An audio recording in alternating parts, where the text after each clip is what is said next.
Musta mga tropa, so dumating na atin yung parcel. Bumili tayo ng bago nating mic na naman.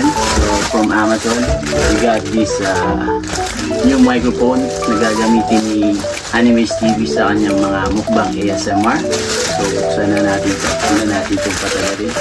So ito nga pala yung bagong ano na ngayon mga tropa, Holyland. Ito yung bago nating microphone. So marami na kaming naging microphone. Boya, dalawang boya na boom mic saka wireless mic din na boya. So nagpapalit tayo. Syempre kapag content creator ka, kailangan natin ng magandang audio. So bumili na tayo ng bago, Holyland Lark M2. So ito yung madalas nating nakikita sa mga vloggers, mga content creator, na ito yung gamit na nila ngayon. Dahil sabi nila maganda.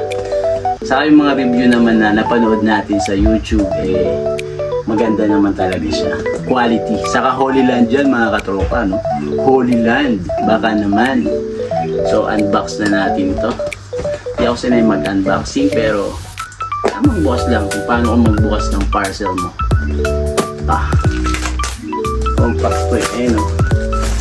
So ito yung binili namin, yung combo. Yung combo na yung binili namin.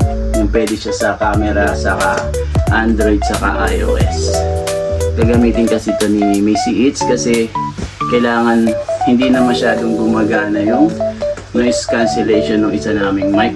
Nabagsak yata yun. Kaya bumili na kami nito. At ayan ang laman yung mga tropa, no? So ito, manual.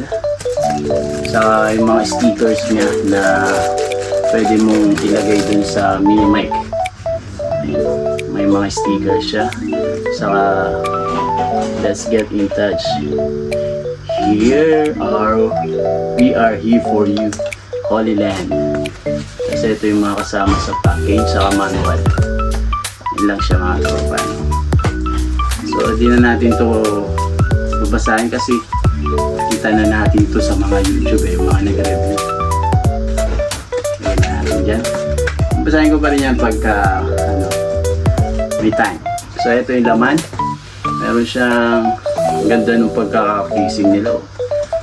Premium na premium mga katropa. Meron pa dito sa loob. Meron siyang bag sa loob. Siguro nandito yung mga accessories. So meron siyang cutter ng pang mic. Tapos meron din siyang pero dun sa binila na sa Amazon walang nakalagay na ganito, pero meron pala siya. Yung charger port nya. Tapos nandito yung mga magnetic sa yung necklace.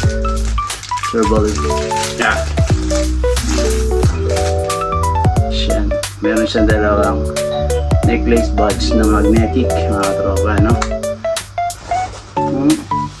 Natin kung anong laman nito. Saka meron din siyang pang sa camera, 3.5mm siguro to. Ang dami na akong ganito kasi nga nag-vlog tayo camera natin kaya sa bike na natin to. At dito tayo mag-focus mga tropa. Tingnan nyo naman yung pagkaka-plastic nila. Holyland yan. So tingnan nyo naman, plastic. Holyland. So ito yung sinasabi ko. Sabi nila kasing laki lang siya ng mas malaki pa yata yung piso dito. Maliit lang siya. Ayan siya mga tropa. Microphone. Ito yung dalawang piece ng microphone niya. Tapos ito yung Holyland receiver dun sa pagkakabit mo sa SLR mo or anumang camera mo. Yan yung laman niya. Tapos ito yung charger. Tapos nakalagay dun sa send na lang natin dito. Yan, button size. Tapos university compatibility, advanced long battery life, 40 hours mga tropa yung niya. Tapos ito yung dalawang receiver.